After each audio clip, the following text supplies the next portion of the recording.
खूप वेळ आम्ही गप्पा मारत बसलेलो. खूप लेट झालाय, आपल्या आपल्या रूम मध्ये जाऊन आम्ही झोपायचं म्हटलं. प्रेमानंद महाराज पहाटे 2ला म्हणजे दर्शनासाठी येतात. ही रील बघितली आणि चटकन उठली. अनोळखी शहरात रात्री 12ला असं रोडवरून चालताना भीती तर खूप वाटत आणि रोडवरती तर कोणीही दिसत नव्हतं. थोडं पुढे गेलो आणि एक रिक्षा भेटली. रात्रीची 12:45 वाजलेली आणि मनात धाकधूक चालू होती. एवढ्या रात्री आपण प्रेमानंद महाराजांच्या दर्शनासाठी निघालोय, देवाच्याच दर्शनासाठी निघालोय की काय अशी फिलिंग. सोबरी कुंड असं त्या ठिकाणाचं नाव होतं आणि तिथं गेल्यानंतर एवढी गर्दी असेल आम्हाला भरपूर लोक असे होते जे 100 रुपयाला चटई विकत होते आणि 50 रुपयाला परत घेत होते आणि त्यांच्याकडून चटई घेऊन भरपूर लोक इथं झोपी गेले. 1 वाजला, 2 वाजले, 3 वाजले, पूर्ण रात्र तिथं बसूनच निघाली. आणि जसं 3 वाजले ना, एवढी गर्दी कशी झाली काय माहिती. जवळजवळ 1 ते 2 लाख लोक तिथं होते. भरपूर महिलांनी फुलांची रांगोळी काढली. छोटी छोटी मुलं वेगवेगळी रूप घेऊन तिथं आलेली होती. त्यांचे सगळे शिष्य जमा झाले आणि सगळ्यांना सूचना द्यायला सुरुवात केली की महाराजांना त्रास होईल अशी कोणतीही गोष्ट करू नका. बरोबर 3:30 वाजले आणि प्रेमानंद महाराज सर्वांना दर्शन देण्यासाठी तिथं आले.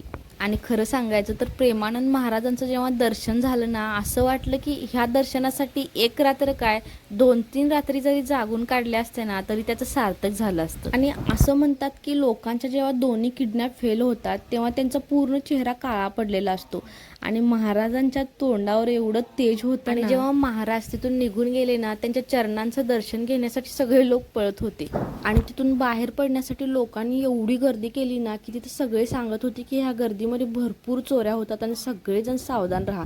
त्यामुळे तिथून बाहेर पडूपर्यंत तर भयानक भीती वाटत. आणि जेव्हा आम्ही हॉटेलवर पोहोचलो ना तेव्हा कुठेतरी जीवात जीव आला.